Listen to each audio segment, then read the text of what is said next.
toward her hands. By the time I started noticing her hands, she already knew how I took my coffee. Not because I was interesting. I wasn't. I came into the laundromat every Thursday at 6:15 with the same canvas bag slung over my shoulder, the same headphones around my neck, the same look people wear when they've been talking to themselves too much. It was a narrow place on the corner of Mercer and Pine, all fluorescent lights and humming machines. The kind of place that made everyone look a little tired, even when they weren't. There was a coffee counter tucked against the back wall. Nothing fancy, just drip coffee, cheap pastries, and a handwritten sign that said if the washer eats your sock, we're not responsible. She had written that sign. I knew because one evening, when the machine near the door jammed and started shrieking like it was offended by someone's bedsheets, she came out from the back room wiping her hands on a towel and muttered, "That thing's dramatic." I laughed before I could stop myself. She looked up then, really looked, and smiled like she hadn't expected me to have a laugh in me. That was the first time I noticed her. Not in some movie way. No slow motion. No thunderclap. Just a woman in her mid-40s, maybe older, dark hair twisted up with a pencil, sleeves rolled to her elbows, a silver watch on one wrist. Steady eyes. The kind that didn't rush to fill silence just because silence showed up. After that, Thursdays stopped being errands. Her name was Lena. I learned it because an older man came in one night complaining about detergent prices, and he said, "Come on, Lena, don't look at me like that." She gave him a flat stare and said, "Then stop giving me reasons." He laughed. So did everyone else. I kept folding the same towel twice because I'd stopped paying attention. She noticed things. That was what unsettled me first. Noticed when I switched from black coffee to tea because I hadn't been sleeping. Noticed when I came in later than usual and didn't ask why. Just slid the mug toward me and said, "Long day." The way she said it wasn't nosy. It was worse. It sounded like she'd actually wait if I answered. So I usually didn't. Something like that. That was enough for her. Maybe that was why I kept coming back. At 26, I had perfected the art of appearing fine. I answered work emails with exclamation points. I sent my mother voice notes instead of calling because hearing her ask if I was eating properly made my chest feel strange. I typed messages to people I missed and deleted them before sending. My phone was full of unfinished things. Drafts. Half plans. A text to my ex that still sat unsent 3 months after she left. "Hope you found what you were looking for." I never sent that either. Instead, I washed my clothes on Thursdays and sat in a plastic chair near the back, where Lena kept a little stack of mismatched books for people waiting on their spin cycles. She always seemed to be doing 3 things at once: counting change, wiping down the coffee counter, talking some nervous college kid through how fabric softener worked like she was explaining weather. But sometimes, in the quieter stretches, she'd lean against the counter and talk to me. Not about anything important. About how people always forgot pens in their pockets. About a stray cat that slept behind the building. About how rain made everyone suddenly remember they owned blankets. "You live alone?" she asked me once. It should have felt invasive. It didn't. I was folding a t-shirt slower than necessary, smoothing the sleeve flat with my palm. "Yeah." She nodded, like she already knew. "That's why you overfold," she said.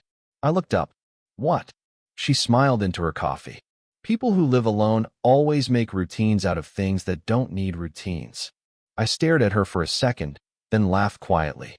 "That sounds made up." "It is," she said. "But I'm still right." She usually was. That night, when my dryer finally buzzed and I stood to leave, it was raining hard enough to blur the streetlights outside. I hesitated near the door, hand on the strap of my bag. "You waiting for it to stop?" she asked. "A little." She looked out at the rain, then back at me. "My son's old umbrella is in the back," she said. "You can borrow it." The word son caught somewhere in my ribs. Not because I was surprised. Because suddenly she became larger than the version of her I'd been quietly building in my head. A whole life. A whole history I wasn't part of. I swallowed. "I can bring it back next week." She held my gaze for a second too long, and for the first time in months, something in my apartment felt less temporary. I brought the umbrella back the next Thursday, even though it hadn't rained once all week. I told myself that mattered somehow. that returning something borrowed made my being there reasonable. Like I hadn't spent 3 evenings looking at her last text, rereading the dash before her name, as if punctuation could tell me what she meant. Don't forget my umbrella. Lena, no smiley face. No joke. Just enough to make me feel ridiculous. The laundromat was quieter than usual when I walked in. One machine thudded in the corner. A radio somewhere in the back was playing something soft and old, the kind of song that sounds like it belongs to someone else's memory. Lena was on a step stool near the supply shelf, reaching for a detergent box on the top rack. You know, I said, holding up the umbrella, most people wait at least a month before sending debt collectors. She looked over her shoulder, then smiled. You took my good one. I held it out.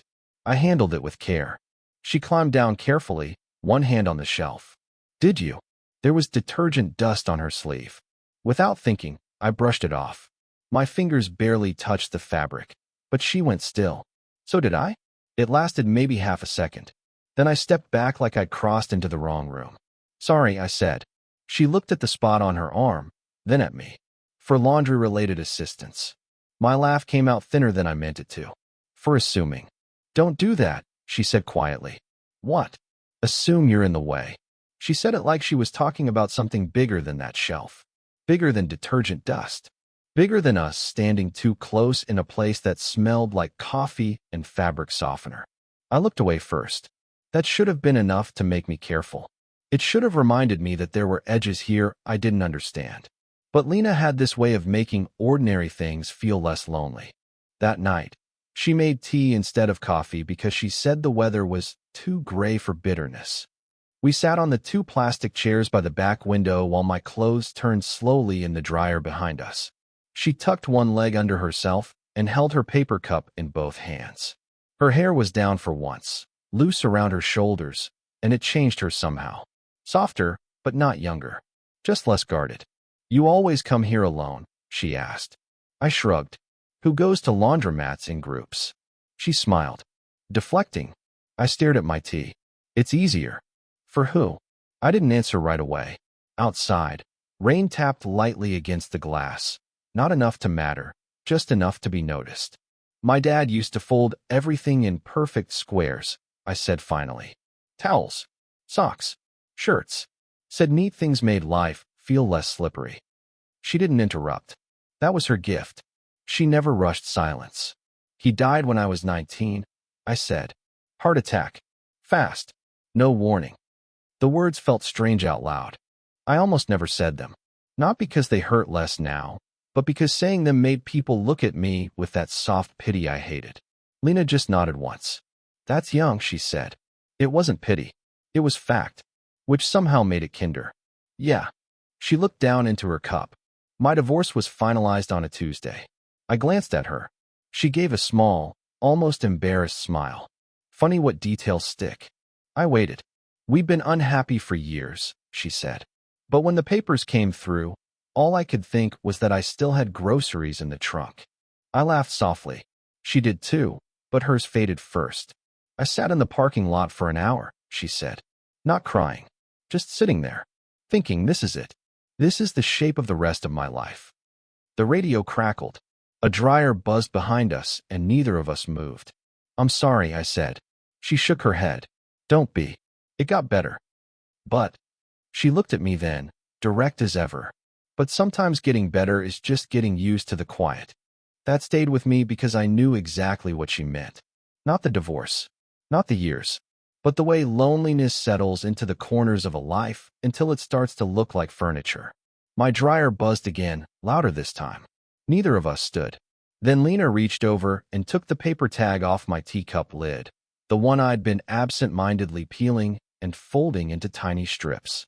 You do that when you're somewhere you want to stay, she said.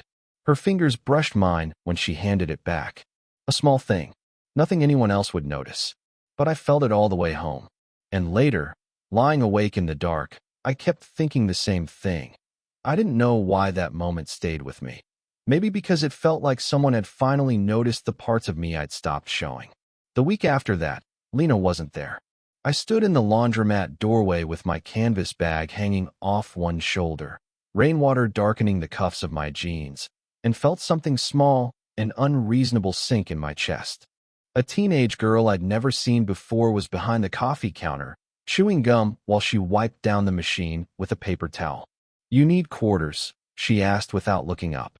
I glanced toward the back room. The door was shut. No, I'm good." She nodded like she hadn't noticed the way I was still standing there. I almost asked where Lena was. Almost said her name out loud like I had any right to. Instead, I loaded my clothes, bought a coffee that tasted burnt, and sat in my usual chair with a book I didn't read. Every time the back door creaked, I looked up. Nothing. It shouldn't have mattered this much. That was the part that unsettled me. Not missing her exactly. Just the sudden shape of her absence. How easily it took up space. I left before my dryer finished. At home, I folded my clothes straight from the warm basket, standing barefoot in my kitchen. My phone sat face up on the counter, screen dark. I checked it twice anyway. No new texts. I told myself that was good. Sensible.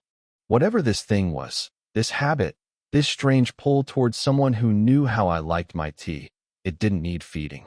She was older than me by nearly 20 years. She had a son. A whole life that existed outside the narrow frame I'd built around Thursdays and paper cups and the low hum of washing machines. And me, I was a customer, a regular, a lonely guy with too much time to think and a dangerous habit of making meaning out of small kindnesses. By Saturday, I'd almost convinced myself of that. Then my phone buzzed. "Sorry I wasn't there. Family thing. You survived the bad coffee, I assume." I stared at the screen so long I had to unlock it again after it dimmed. My thumbs hovered. "Barely. Just didn't taste like yours. Too much. Yeah. Still recovering. Too casual." I ended up sending. "You owe me tea." The 3 dots appeared almost immediately. Bold. I smiled before I could stop myself. "You're getting cocky. Thursday. Stay late." That should have been enough to make me feel excited. Instead, all week, I carried a low nervousness I couldn't name. At work, I answered emails twice because I kept rereading the same sentence.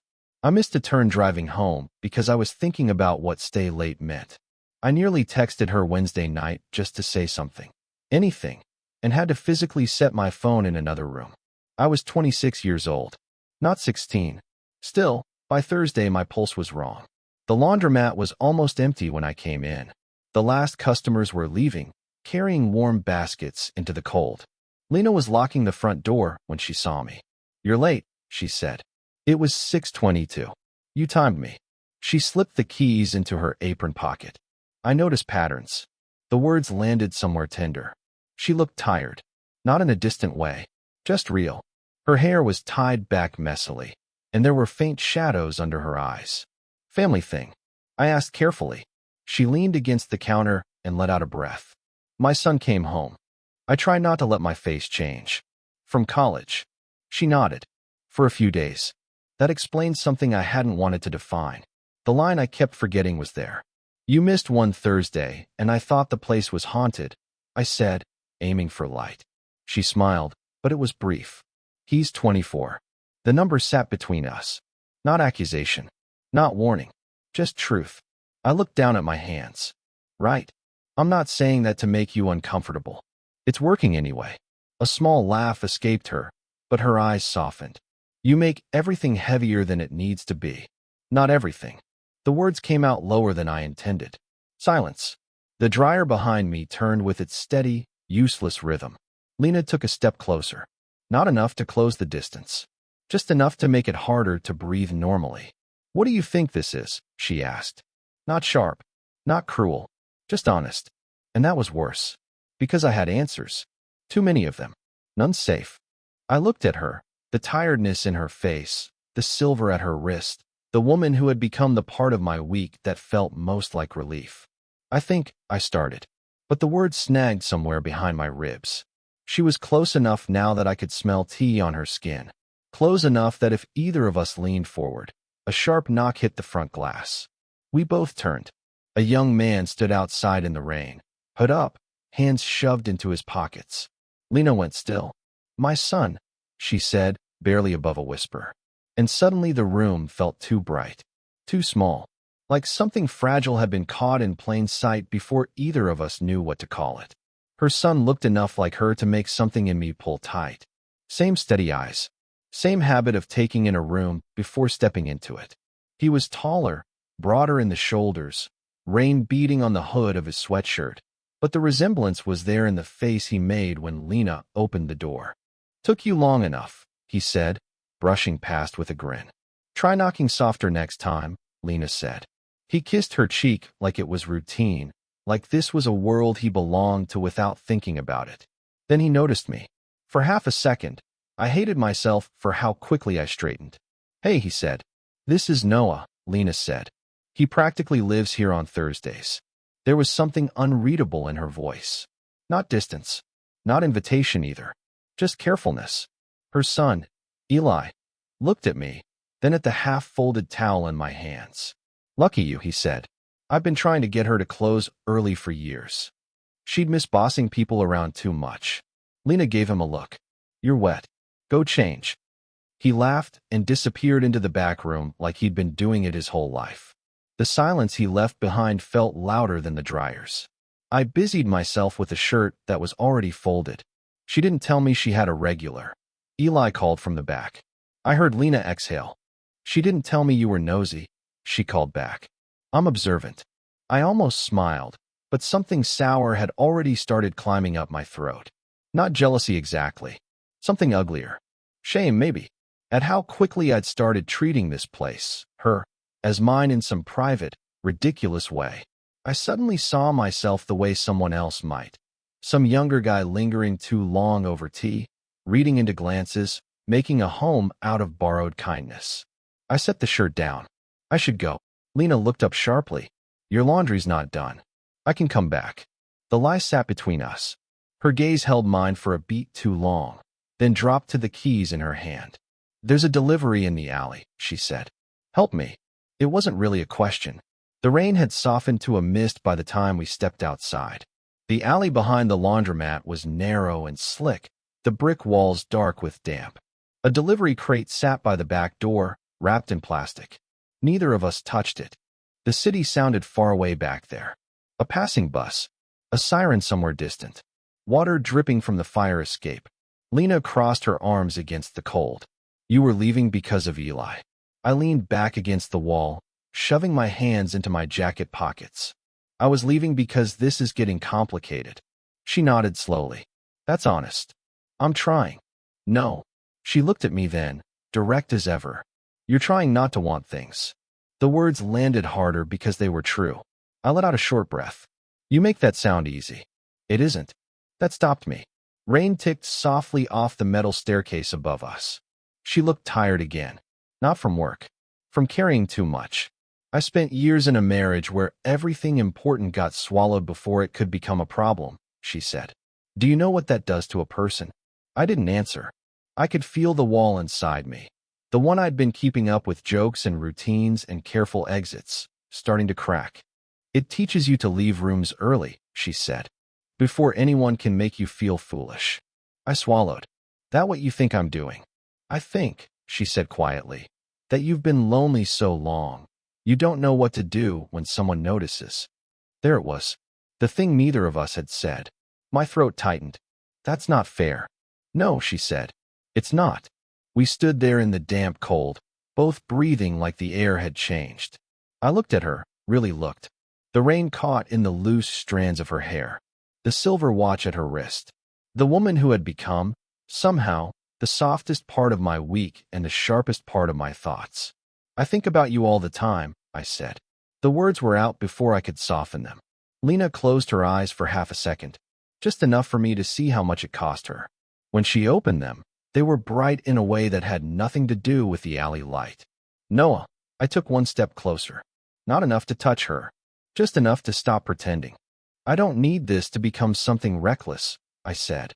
"I'm not asking you for promises. My voice caught. She looked at my mouth, then back at my eyes. The space between us changed. Thinner now. Fragile. She lifted her hand like she meant to touch my face, then stopped halfway. Her fingers hovered in the air between us. And in that suspended second, rain falling, breath held, years of caution pressing at the edges, there was only one thing left that mattered. "What happens," she asked softly, "if we stop being careful?" She didn't kiss me. For a second in that alley, with rain slipping off the fire escape and her hand hovering inches from my face, I thought she might. Not because of the movies we grow up swallowing. Not because longing makes you stupid. But because something in her expression gave way. Just briefly, like a door unlatched in the dark. Then the back door opened. "Mom." Eli's voice cut through the space between us like a light switched on too fast. Lena stepped back so quickly it was almost graceful. Her hand dropped to her side. Her face changed, not colder exactly, just composed. Like she'd put something precious back in a drawer before anyone could see it. "We're back here," she called. Eli leaned out, looked between us, and gave the crate by the door a pointed look. "Oh, so the box is emotional support now." Lena let out a breath that was almost a laugh. "Bring it in." He disappeared again. She bent to grab one side of the crate. I took the other. We carried it inside without touching. That was how the night ended. No dramatic goodbye. No scene. Just folded towels, cooled tea, and Eli talking from the back room about some professor who wore socks with sandals like it was a personal betrayal. Lena moved around the shop like she always did. Efficient, steady, familiar. Only now I could see the effort in it. At the door, when I was leaving, she handed me my jacket before I could reach for it. Her fingers brushed the sleeve, then withdrew. "Drive safe," she said. Nothing in her voice gave me anything to hold. I waited for more. A look. A private softness. Some sign the alley had happened outside my head. Instead, Eli called from the back. "Mom, where do you keep the extra detergent?" She turned toward the sound. "Top shelf." And that was that. The next Thursday, she wasn't there. Not absent the way she had been before. This time there was a note on the coffee counter in her handwriting. "Closed early. Family stuff. Back next week." The letters were neat. Deliberate. I stood there longer than necessary, reading a sentence meant for everyone like it had been written for me. The teenage girl from before saw me looking. She took a few days off, she said. First time in forever. Oh, she needed it. I nodded like that explained anything. At home, I stared at our text thread until the battery on my phone hit 12%. No new messages. I typed, "Are you okay?" Deleted it. Then, "You don't have to pretend nothing happened." Deleted that too. What was I asking for exactly? A woman who had built a life out of surviving disappointment to throw herself into uncertainty because a younger man looked at her like she still had time. The arrogance of that made me feel sick. By Sunday, I was angry. Not at her. At myself. For letting routine become ritual. For mistaking quiet understanding for inevitability. For thinking loneliness, once noticed, was owed an answer. I stopped going to the laundromat. It wasn't a dramatic decision. I just drove 3 extra blocks to a brighter place with newer machines and no coffee counter. No handwritten signs. No silver watch catching light when someone reached for a cup. My clothes still came out clean. That was almost offensive. Weeks passed like that. Work. Sleep. Microwave dinners. The same shirt folded the same way over and over because some habits don't leave just because you understand them. One night, my mother called while I was making pasta. "You sound tired," she said. "I'm fine." "You always say that when you're not." I smiled despite myself. "Since when are you psychic?" "Since I raised you." I leaned against the counter, phone tucked between my shoulder and ear, and looked out at the dark window over the sink. There was rain starting again. "She hurt you?" my mother asked. The question startled me, not because she was right, but because I still didn't have language for what this was. "No," I said. "Not really." That was the truth. Heartbreak was too clean a word for it. What I felt was stranger. Paused. Like life had opened a door, let me look inside for one suspended second, then gently closed it again before I could decide whether to step through. Later that night, I found myself parked 2 blocks from the laundromat. I hadn't meant to drive there. My hands had just known the route. The shop was dark except for the small light over the back alley door. My phone was in my lap. I opened our messages. Typed, "If you wanted me gone, you could have just said so." I stared at it. Then I locked the screen. The message stayed unsent. And the light over the alley door stayed on long after I drove away. 3 weeks after I stopped going, Lena showed up at my door. I was halfway through making eggs I didn't want, standing in socks on my kitchen tile, when the knock came. 2 quick taps, then one softer one after a pause. For a second, I just stood there. Like if I didn't move, maybe I'd imagined it. Then it came again. When I opened the door, she was standing in the hallway holding my umbrella. The same one from that first rainy night. It was dry this time. "You left this," she said. I stared at her. "That's yours." She glanced down at it, then back at me. "I know. There were a dozen things I could have said. You could have texted. Why now? You disappeared. Instead, come in." My apartment suddenly looked like evidence. The dish in the sink. The unopened mail on the table. The book face down on the couch where I'd left it 2 nights ago. Lena stepped inside slowly, taking it in without judgment. "It looks exactly how I pictured," she said. "That's rude." She smiled faintly. "You have too many mugs. I live alone. It's aspirational." That earned a real smile. Small, but enough to loosen something in my chest. I took the umbrella from her and leaned it by the door. Neither of us sat. The kitchen light was too bright. The pan on the stove hissed quietly where I'd forgotten to turn the heat down. Lena reached past me and switched the burner off. The gesture was so domestic it made my throat tighten. "You stopped coming," she said. I let out a breath through my nose. "You noticed." She gave me a look. "That's not fair," I said. "You pulled away." She leaned against the counter, folding her arms like she needed something to hold. I did. There was no defense in her voice. No attempt to soften it. "Why?" She looked toward the window over the sink. Rain streaked the glass in thin lines. "Because I got scared." I laughed once quietly. Not because it was funny. Because hearing her say it made the last 3 weeks feel suddenly heavier. Of me? No. She looked at me then. Of wanting something I didn't know how to carry. The room went still. I wanted to step closer. I didn't. "My whole life," she said carefully, "I've been good at managing things. Being practical. Being the person who holds the edges together so nobody notices when something's fraying." Her fingers worried at the strap of her watch. "When Eli came home and saw us in that alley," she swallowed. "I saw myself the way I've spent years trying not to be." "What way?" "Human." The word landed between us, tender and devastating. She gave a small shake of her head, like she was annoyed with herself. "That sounds dramatic." "It doesn't. I'm a 46-year-old woman with stretch marks and a son closer to your age than I am." I stepped forward then. Just one step. And her eyes flicked up to mine. "And you're 26, she said softly. "You still think wanting something is enough reason to reach for it." I almost argued. But she wasn't insulting me. She was telling the truth as she understood it. So I told her mine. "My dad used to stop at this gas station every Sunday after church," I said. She blinked. "What?" I smiled a little. "He'd buy coffee he said was terrible. Every single week." "What does that have to do with this?" He said routine wasn't about habit. It was about choosing what matters enough to return to. She was quiet. "I kept going to your laundromat because it felt easier than admitting I was lonely," I said. "Then I kept going because of you. Not because you made me feel young, or wanted, or whatever version of this would be easiest to dismiss." My voice shook once. I let it. "I went because when you asked how my day was, you actually waited for the answer." Lena looked down. I could see the fight in her, the instinct to step back into safety, into reason. I knew that instinct. I lived there too. So I said the only thing that felt true. "I'm not asking you for forever," I said. "I'm asking if you want to stop pretending this doesn't matter." She covered her mouth with one hand, like she was holding something in place. For a second, I thought I'd lost her. Then she laughed. Not loudly. Just one startled breath of it, wet-eyed and disbelieving. "You make it sound so simple." "It's not." "No," she said. "It isn't." She dropped her hand.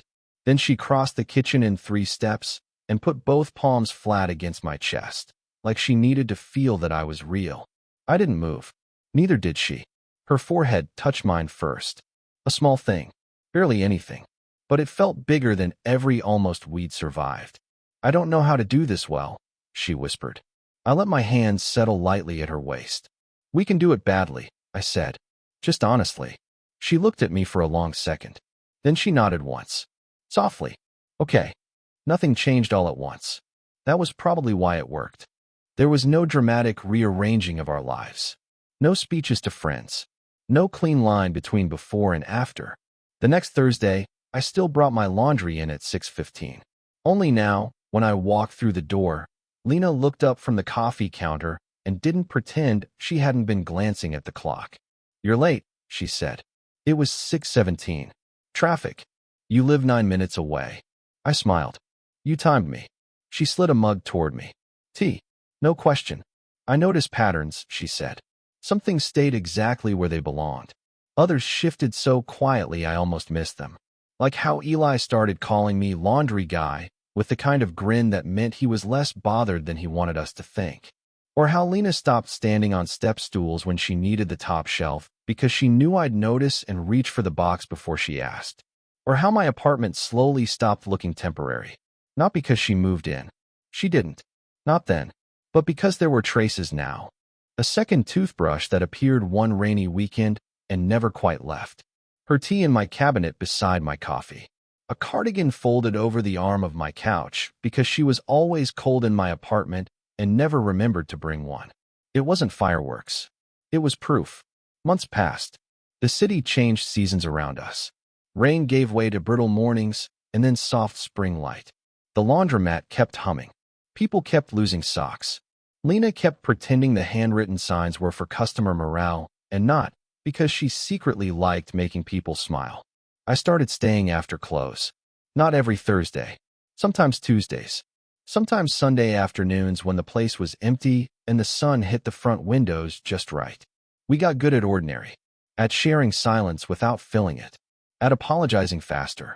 At saying, "I need a minute," instead of disappearing into ourselves. That part mattered more than I expected. Because love, real love, the kind that arrives after you've already learned how to be disappointed, is less about being understood perfectly and more about being willing to stay while the other person figures out how to speak. Lena still pulled away sometimes when things felt too easy, like she was waiting for ease to reveal itself as a trick. I still folded shirts too neatly when I was anxious. But now she'd catch me smoothing the same sleeve flat 3 times and reach over, tug the fabric loose, and say, "You're doing it again." And I'd laugh because she was right.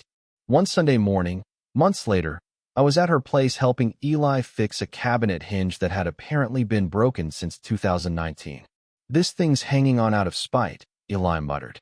"That runs in the family," Lena called from the kitchen. I looked up. She was standing by the stove in an old sweatshirt, hair tied up with a pencil, making tea while sunlight pooled on the floor around her bare feet. Ordinary. Completely. And it hit me then. So suddenly I had to set the screwdriver down. This was the thing I'd been missing all those years without knowing how to name it. Not excitement. Not rescue. Witness. Someone noticing when I was quiet and staying anyway. Someone handing me tea because the weather was gray. Someone understanding that routines weren't cages. They were ways of returning. Lena looked over her shoulder and caught me staring. "What?" I shook my head. "Nothing." She narrowed her eyes. "That's never true." Eli snorted. "You two are exhausting." We both laughed.